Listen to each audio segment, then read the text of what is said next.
Hello, hello, hello. Welcome to the It's Your Time show with me, your host, Abigail Barnes. And today I am joined by a very special guest, Mr. Paul Abercrombie. So if this is our first time hanging out, each week we are bringing you transformational stories from entrepreneurs and professionals around the world who are sharing their life-changing experiences to give you proof of what's possible after adversity, as well as inspiring and motivating you to take control of your time and take actions on your dreams. As I said at the beginning, my name is Abigail Barnes. I am the founder of Success by Design Training. I'm also an author, a speaker, and a trainer. And today we are joined by Paul Abercrombie. So Paul is a serial entrepreneur with over a decade in business. He is the founder of multiple companies across multiple countries around the world that have generated millions in sales revenue and over their time have employed more than 100 people. Paul is interesting because he left a public service career after 9 years to follow his dream of starting his own business. However, as you're going to hear, business, it's a roller coaster. So in 2012, at the age of 30, he lost everything after one of his businesses went into administration. But less than 3 years later, Paul carried out a management buyout of a small architect's practice that employed 14 people. And within 18 months, he had transformed this business into a £20 million a year multidisciplined company with offices in 4 countries around the world. So like many entrepreneurs, Paul has struggled to balance the demands of running a business and raising a family. And in 2017, he decided to exit that business and rethink what he wanted to do in his life. As part of this process, Paul discovered that he was passionate about helping other business owners and entrepreneurs to follow their dreams and helping them to create businesses that work for them, not the other way around.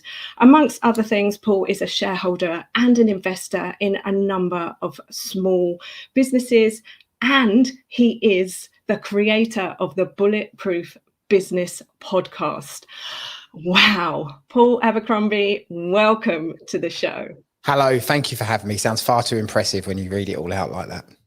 It sounds absolutely amazing. We are so excited to have you here. Now, if you are joining us live while we record this, let us know in the comments where you are joining us from. If you're catching up on the replay, also let us know that you are listening on the replay. If you are listening to this in the podcast, you will be able to reach out to us and let us know. What we want to hear is what your top takeaways are from this session as we roll through it. And any questions that you have, if we've got time, we will come to your questions. So let's get started. As with every show, I'm very interested to understand where people begin on their journeys. And for me, I truly believe that it starts with what you are like as a 4-year-old child. So Paul, can you tell us a little bit about what 4-year-old Paul was actually like? Do you know, I'm going to give you the honest answer. I don't actually know what 4-year-old me was like, because there was quite a lot of trauma that went on when I was young. And I think I probably have chosen to write that out of my memory to some extent. I know I've always been I've always wanted to know more about whatever was going on. I've never known my father, have a fractious relationship with my mother, haven't spoken to her for many years, and for the first 5 years of my life lived with my nan and granddad. And around 4 and 5 was a point in time where I stopped living with my nan and granddad and moved back in with my mum, or moved. My mum lived with us with my nan and granddad, but we moved from a very nice house that my nan and granddad lived in. At the time, my granddad had his own business, and we lived in a nice, like, leafy area called Chinkford. It was, you know, sort of 5-bedroom detached house.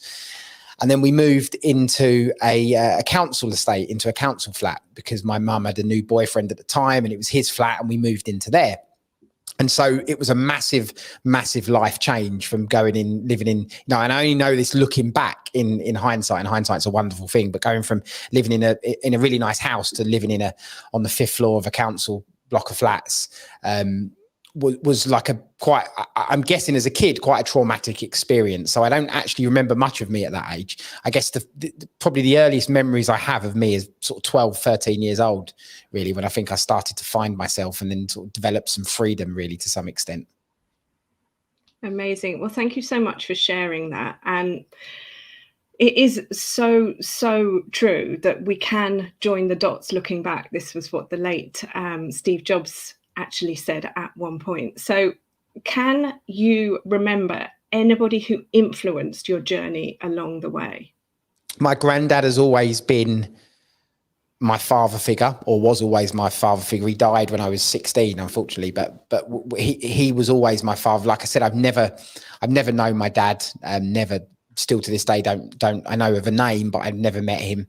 And so the earliest person that probably influenced me was definitely him. And then at the round of sort of 13, 14, I joined a youth organisation, and there was somebody that was in charge of that at the time that I guess showed me a different way of life. And there was many of us there at the time that probably he influenced in a way that pointed us in a direction that probably we didn't know existed. And I definitely didn't know it existed. What happened for me at that time was I went from a group of people that, sorry, somebody was trying to come into the room. I went from a group of people that, and friends that really had no aspiration to do anything other than following the footsteps of their parents, to then mixing with a group of people from a completely different area from where I lived. And they all came from now aspirational backgrounds where their parents were doing completely different jobs to the group of people I was around every day at school, and to the people I lived with, and to my neighbours.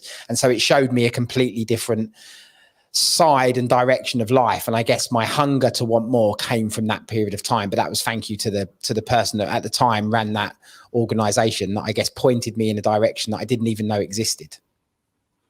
Amazing. And so as you were growing up, were there other people that sort of became, I don't know, inspirations on the journey? I mean, we've all got bookshelves and people who sort of in the press. Were there any of these sort of people who were interesting, inspiring for you?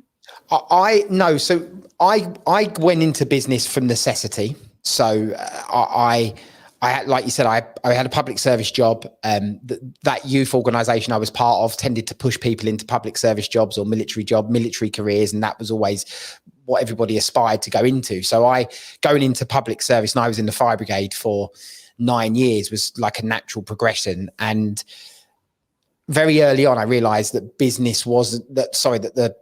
a career in the fire brigade wasn't going to be for me. I always want to try new things and explore new avenues and new areas, and I never really want to sit still for too long. And actually going into what I went into in the fire service, it was great, and at some points it was an exciting job, but at other times it was boredom, and it was sitting still, and it was not doing a lot.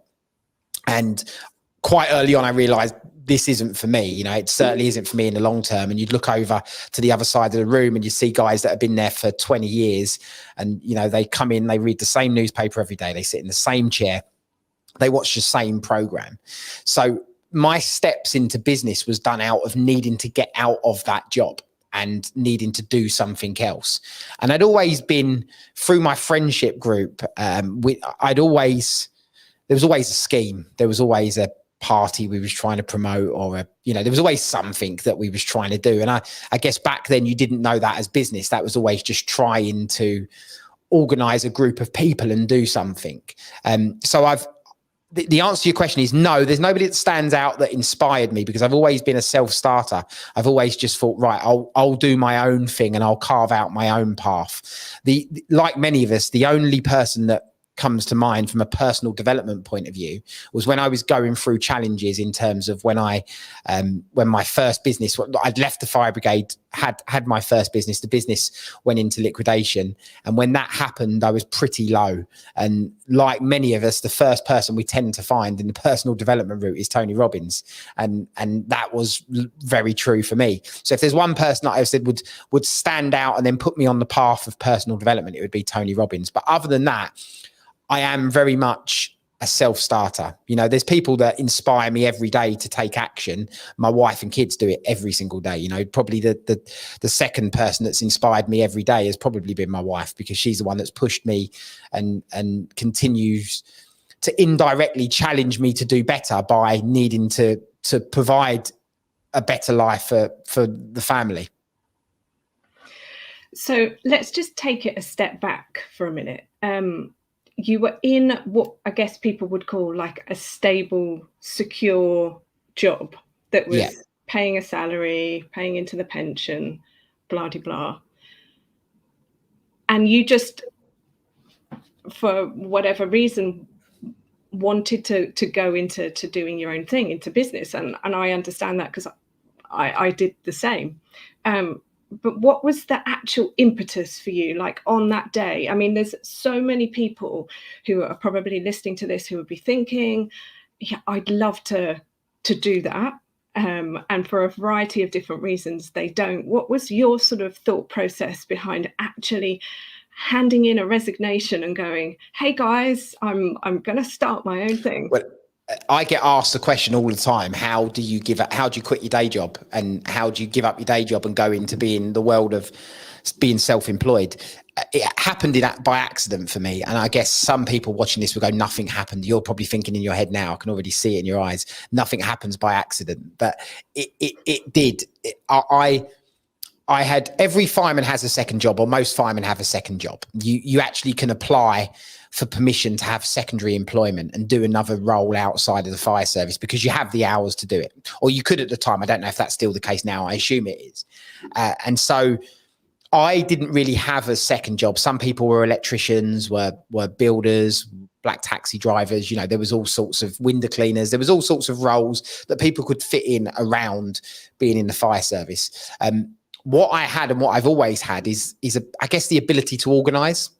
And I fell into a position of having to, or being asked by a friend of a friend who was in charge of a relatively large portfolio of properties that he used to maintain. And he'd always ask me, do you know an electrician, or do you know a plumber, or do you know somebody that can do this? And because I had a pool of people that I worked with that all had secondary employment, I knew lots of them. And because of their background of being in the fire service, they tended to be very, I guess, stable, reliable, you know, and caring individuals. They'd always do a good job. They'd always leave somewhere tidy. They'd always be very trustworthy. So I started taking the work from this particular company and then just sourcing firemen that used to work for me or used to work with me at the fire station and give them work and give them jobs. That's how it started. And then it became bigger and bigger. Because we'd done a good job all of the time, and because everybody was trustworthy, we were automatically better than anybody else, because everybody else didn't have the ability to say, well, actually, you know what, I've got wholeheartedly trust that the person you're going to give the keys to is going to leave your property in a very good condition and not steal anything, or not, you know, not. And so we had an edge automatically by default over everybody else. And that just built and built and built. And then we had people from other fire stations working for me. You know, the work was coming a lot. We'd have guys coming onto duty, handing the keys to the van over to somebody else who would then go back out and with a collection of job sheets and do the work. And so it grew from nothing really to about £500,000 in revenue relatively quickly. At that point, I was called into, I turned up to work one evening. I was called in to see the governor, the person in charge of me at the time. And he said, Abercrombie, this has got to stop. He said, this is, I know you can have a secondary employment, but you employ everybody in our region of the fire service. So it's got to stop. This cannot continue. And I said, well, how does it stop? What do we do? And he basically said, I can get you a 12-month sabbatical, which basically meant my place was guaranteed in the fire service. I then negotiated that I kept my spot at that fire station, because initially he said, well, we can't guarantee you your position here, but you could be redeployed anywhere else. So I managed to get them to agree to reserve my spot at that station, and then effectively got 12 months unpaid to go and do what I wanted. Very quickly into that, when you get out of shift work and out of the pattern of shift work, and when actually you start realizing the grass is actually greener on the other side, and actually you don't have to report to anybody else, you're reporting to yourself. It was quite easy then to just send the letter in. I don't actually know the formalities of how I actually resigned. I think I just told somebody on the phone, I'm basically not coming back after my sabbatical. So that's how it happened to me. Should he have not asked me to have that conversation, I'm not quite sure I would have actually at any point resigned, because it was too comfortable. Whilst I had an amount of income coming in from my job, I had a very good amount of income coming in from my second job. And it was all very comfortable. And I probably just would have continued to do that for years and years and years. What that would have meant is the business would have been limited to a certain size, because I wouldn't have had to go and follow the opportunities I did over time. And I would have been working 2 jobs, and I would have still been doing shift work. That I can definitely say that probably would have happened, because it was as good as you could get it if you was going to have 2 jobs, one where everybody worked for you and you've got scale of economy because you're doing that. And secondly, you've got the insurance of a pension and regular payments coming in when you need it, and all the stuff that goes with that. So, thank you to him. He definitely steered the ship in a completely different direction. But back then I didn't know what to do. I didn't know business. Nobody ever teaches you how to start a business, build a business, grow a business, all the intricacies that go with that, build a team, employ people, VAT, all of that stuff that caught me out at the start.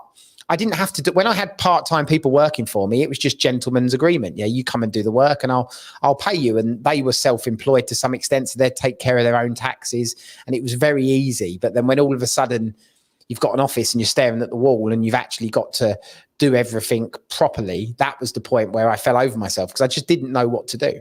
Didn't know how to manage cash flow, how to enforce certain conditions. It meant customers would pay us regardless of whether the work was completed, and contracts. It was a minefield, and that was what caught me out. Amazing. Well, thank you so much for sharing that, because there was so much in there. So if you're listening to this live and have any questions, drop them in the comments. If you have any questions afterwards, obviously drop them in the comments. But Paul is going to tell us at the end, like how you can sort of get in touch with him, because as he says, like, I also experienced this. Nobody teaches you all of these things. Like, running a business and having that freedom is amazing, but there are lots of steps and lots of things that go on behind the Instagram posts that you have no idea of. And that's not to say that you don't want to be doing it, but it's to say that it's so important that you surround yourself with people who are doing it, who are in that water, who are swimming, who can sort of give you some tips, tricks and strategies along the way. So we are recording this at a crucial time in the world. We're sort of leaving 2021, going into 2022. It's not about predictions, but it's just what is some advice that you're giving yourself, that you would have given yourself if you were sort of new to a business, as you've had that experience, that will be relevant to people over sort of the next 6 to 12 months? I have 2 lessons that I've learned and if you said to me, and this is sort of that question, what are the 2 biggest things you could share with anybody that I've learned? The first one, it sounds very simple, but it's not, is take 100% responsibility for anything that happens to you in your business. And that is the biggest lesson that I learned. You know, if your business fails, it's because of you. If somebody steals from you, it's because of you. If a client doesn't pay you, it's because of you. When you own that responsibility and you grow into that, you stop blaming everybody else. And I think you take more action every single day to prevent that stuff from happening. When my first business failed, I spent a couple of years actually blaming other people for what had happened. And the reality was I didn't do the basics of what I was supposed to do right. And that caught up and bit me on the arse. And that was the reason behind it. Now I could have skinned that in many different ways. I could have blamed my supplier. I could have blamed the customer. I could have blamed the person that didn't pay us, which led to us not being able to pay other people. And I did for many years, blamed many people. And then somebody once said to me, just own every single decision you make and everything that happens inside the business. When you do that, the world will change. And it certainly did for me. You know, anything that happens in anything that I'm involved with is down to me. That's the way I see it. I have to fix it. I'm responsible for it. And if something has gone wrong, that means I haven't done my work in advance to put something in place to prevent it from happening. And then the second one would be the word purpose and why and all of that stuff. I often find a little bit too fluffy to some extent, but you have to have a plan and you have to have a direction of travel. And if you haven't got that and you don't know the reasons why you're doing it and you don't work that out, you get lost. And this is why you see so many people have a business for 3 years, bounce into a different industry or different sector, different idea, carry on for another 2 or 3 years, have a bit of success, go into something else, and they're grabbing those shiny pennies and trying to chase the spotlight in the distance all of the time. They spend their whole lives going from success to a little bit of failure, find something else to do, go to success, carry on going. I was stuck in that cycle for probably 10 years. And it was because I didn't know what I want. You know, I didn't know what I wanted. Big brands and companies have a mission statement. They can articulate very well what they want for their organization and what they want them to do. So why, if you as an individual, why shouldn't you have your own mission statement, your own brand statement for you, knowing exactly what you want? And then when those opportunities come up, it's quite easy to say yes or no, to pick the ones that you want. And you pick the ones that are going to get you closer to achieving your mission statement or your brand statement or that point of where you want to be in the future. And the whole decision-making process becomes easier when you know, people say start with the end in mind. And to some extent, it's a bit of a cliche, but it's so true. If you know where you want to get to, and every decision you make, you ask yourself the question, does that take me closer to that point of where I want to get to? And if you live every day like that, that can almost be your moral compass for making the decisions. And we do get, how many opportunities do we get given to us? I get opportunities daily given to me that I could probably, and a younger me would have probably taken every single one of them, and I'll be spread so thin trying to do many different things. But now I always go back to, does it sit with my mission and my vision? And does it get me closer to that mission and vision? And if it does, it's a yes. And if it doesn't, it's a no, not the right time for me, revisit it later. I've got a book of ideas and opportunities, but that I write down, but I just don't action them until it gets me any closer to that point. So it would be take responsibility for everything that happens and know where you want to end up. And every decision you make, ask yourself the question, does it get you closer to that destination? Amazing. So the $1 million question then, what is your mission and vision? Everything I do now has to help other business owners, firstly, avoid the mistakes I make and get them closer to their mission and their vision. And that's what drives me. So it's to help other business owners achieve success by avoiding the mistakes that I've made and other entrepreneurs make on a daily basis. And that folds in to everything I do. My podcast, the Bulletproof Business Podcast, is sharing my business lessons and helping business owners. My workspace company, which provides business space, co-working and serviced office space to small businesses, focuses on helping small businesses and acts as an incubator space for small business. So again, that fits into helping other entrepreneurs, and I often guide my tenants in what they want to do. My activities in this studio where I'm sitting doing this from, which is the Clubhouse stuff, the Winners Club, that's helping other entrepreneurs and business owners with the content that we create. So everything I do now folds into that. And if it doesn't have an element of that or a twist of helping other business owners, then it's a no. Amazing. I love it. And the answers are so simple when you know what it is that you're doing. So we've sort of asked this question, but let's ask it again, in a different way, what would you tell your younger self, knowing what you know now, and maybe less analytically what you didn't know, but more emotionally? What would you say to yourself? I would say don't overcomplicate the process. I have a saying, business is simple, it's complicated by idiots. And I think we are all guilty of being idiots when we're building a business. You try and overcomplicate it, you overcomplicate processes, systems, the products you offer, the services you offer. And actually the best businesses in the world is a very simple premise and a very simple idea that solves a very simple problem. And we should take a lot of lessons from those very successful businesses and people that are uber successful, and just don't overcomplicate it. Being an entrepreneur is the most lonely place in the world. When I left, I had a group of comrades in the fire brigade, you know, people that you turned up with every day. You'd risk your life with them on a daily basis. They were friends. And then all of a sudden you go from that to being the person in charge of a business with nobody to turn to at all. And I think that's the point when we all go inside our head and massively overcomplicate it.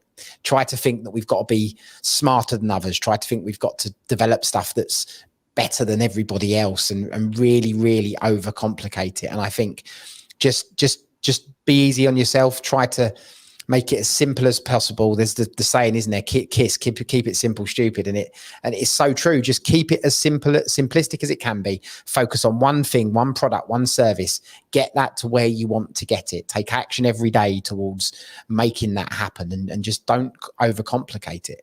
We just all get our knickers in a twist and a complete mess because we've just made it far too complicated. Top tips. So, a question I don't usually ask, but I feel called to with everything that is going on right now. What is like one thing you're going to do more of for yourself in the new year that perhaps 2020, 2021, it's been interesting times for everybody. So what's one thing you're going to do more of for yourself? I'm going to learn more. So I went through 19 and 20. I learned a lot. I surrounded myself in peer groups, in networking groups, in mastermind groups, quite high level mastermind groups that I joined in 1920. And then Clubhouse come along, and for whatever reason, good reasons, you know, it consumed a lot of my time, and there's been a lot going on from a business perspective in my world. And so I haven't spent the time that I would like either surrounding myself with other people and or learning and self-education. So I feel like I've gone a little bit flat. So for me, it's learning. I do believe now, with everything that's going on with Web 3.0 and cryptocurrencies and blockchain, we all live in the most disruptive time. I believe in history. I honestly do believe that. And the more I study and read about stuff around cryptocurrency and blockchain, and I'm not necessarily saying cryptocurrency is something that people should invest in now, by the way, but the technology behind it offers so many opportunities to solving so many of the world's problems. And that to me is exciting. And for me, it's just a case of education every day now, if I can, to try to learn as much as I can so that I can decide what action to take to get me closer towards where I want to be in those spaces. So yeah, it's definitely spend more time with like-minded individuals and self-education, learn more, because I definitely strayed away from that. Amazing. I love it. Such a great answer. Where can we find out more about you? What is the best place to connect, to tap into your wisdom? So anybody's welcome to come and join us on Clubhouse in the Winners Club. We're on Instagram at the Winners Club Official. I'm part of a band of three jolly merry brothers, and we do that stuff. And then you can check out my podcast, which is the Bulletproof Business Podcast, which you can search for on any of the major podcast platforms, and it will come out. We actually currently sitting in the charts, the entrepreneurship chart and the business chart. So we come up as recommendations in iTunes, which is quite cool. So you can search for that Bulletproof Business Podcast. Amazing. Well, thank you so much for your time. I appreciate you're a very busy man, and I can't believe that is like 30 minutes just flown by. Oh, doesn't it? Wow. So yes, if you have loved this episode and would like to find out more, leave a comment. All the information will be in the show notes or below the posts of wherever you have been watching this live stream online. We will be back next week. It is sort of the in-between week of the holidays. If you're following this live, if you're listening on the podcast, you will be like, what is she talking about? But anyway, until next time, people, stay safe, stay well, and keep washing your hands.